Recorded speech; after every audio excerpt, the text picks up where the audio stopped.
We always knew where our next meal was coming from. I don't want to say, but there wasn't much money. And in that middle of that time, we'd had tragedy. We lost my older sister died of pneumonia, and talk about the good old days, but we didn't have the medical care back then that we have now. And then in the following February, my mother had a little sister, Carolina, and she had a heart defect and couldn't be saved. So my parents lost 2 children in less than a year.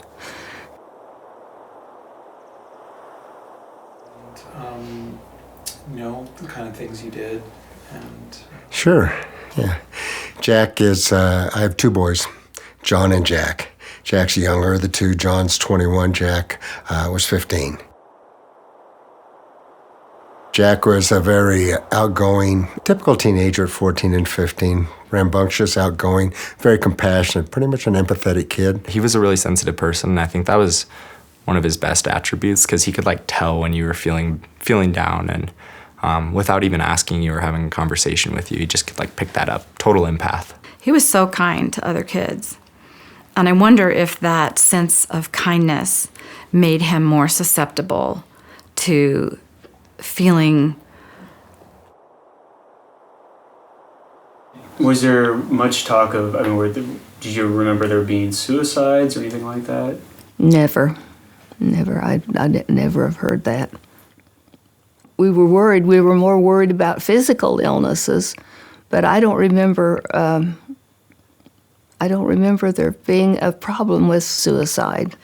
I've always liked technology, and I will say that it was hard to keep up with it, but I would stay up sometimes very late trying to figure out what my son was doing on his phone and figuring out how to use all the same apps that he used, so that I never got behind on that stuff. But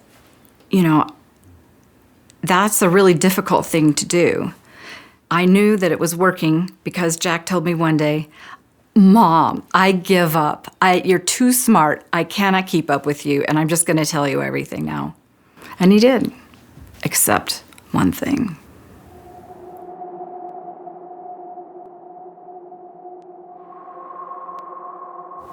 Definitely the worst day of my life was getting that phone call from my parents.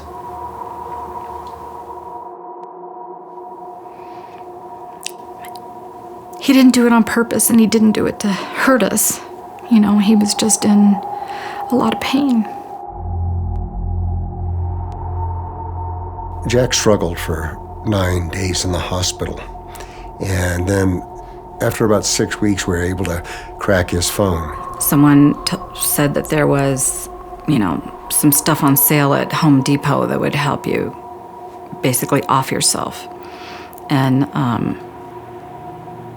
other kids would just come right out and say, text, just go kill yourself. And this is not uncommon. He's not the first kid that's had that happen to him. Why did I not know what anxiety was, and why do you know? I guess they've been a little bit better about. But even then, they only made it known to us after 4 kids killed themselves. That's true. In Littleton alone, at the beginning of the year, there were multiple suicides before school even started. At Children's Hospital, there is a new program for 10-year-olds and over, and they say, have you ever thought about killing yourself? Have you ever tried to hurt yourself? How do you feel about that? So I work in one of the busiest pediatric emergency departments in the country. At any given time, we can easily have 4 or 5, sometimes 6 patients who are there waiting for mental health evaluation or waiting to be transferred for inpatient treatment. You hear from the CDC that suicide is the second leading cause of death in children ages 10 to 24. In Colorado, suicide is the number 1 cause of death for individuals 10 to 24. And every day we send out, over a dozen imminent suicide alerts every single day. It was such a rare occurrence to see that. Now it is commonplace. Has something changed about us biologically? From 2000 and 2007, the suicide rate seemed virtually was pretty stable and had, if anything, some years fluctuated down. But then we saw a beginning trend, and it became evident over time that it was increasing from 2010 to 2017. Not only teen suicide, but child suicide, like 10 or 9 years old. I said, all right, sure, what do you got? He goes, well, Friday night, I had 2 10-year-olds on Snapchat. One thought it'd be a funny idea to talk the other one into committing suicide. And she did it. She's dead.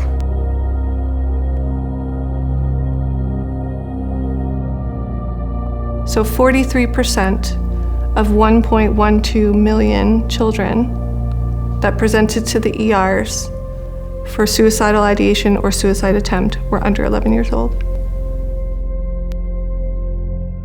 Whether these young adults think that they're not worth anything, I guess, I don't know, but people can't deal with things now.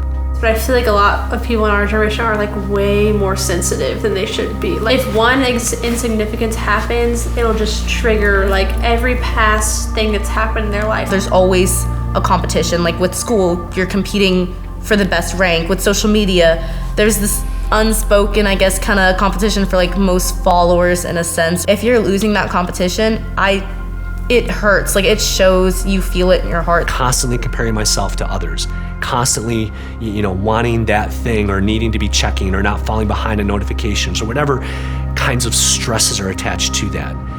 But then you couple that with the fact that I just don't know how to deal with anything coming my way. And I just think at times for some kids, it's just a toxic combination. Suicide is always the result of many factors. As we are not teaching kids as many skills to self-regulate and deal with difficult emotions, well, one thing that a device can be is a great way to distract. Not being able to have my phone for a week, definitely, like I would get really bored and I feel like I would be stressed out. Typically when I get bored, I do pick up my phone. Like I had people to talk to, but they got bored. I don't know, it's just like something that I do when I'm bored. Oftentimes it's a child who's simply bored. Yeah, I'm pretty much bored. I get so bored. Sometimes when I'm bored. Because they were bored. And they're bored. Boredom. He is so bored. My mindset's got worse and worse just because I felt so unproductive and I wasn't doing anything, and I felt like that's pretty common. Most kids are bored, cooped up, and feel unproductive.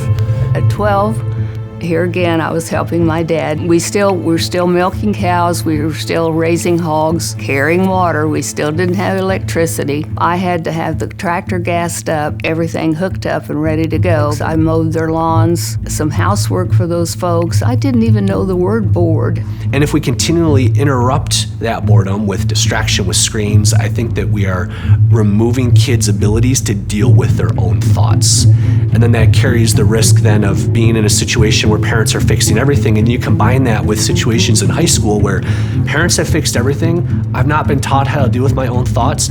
Life is kind of hard. I have no idea what to do with this.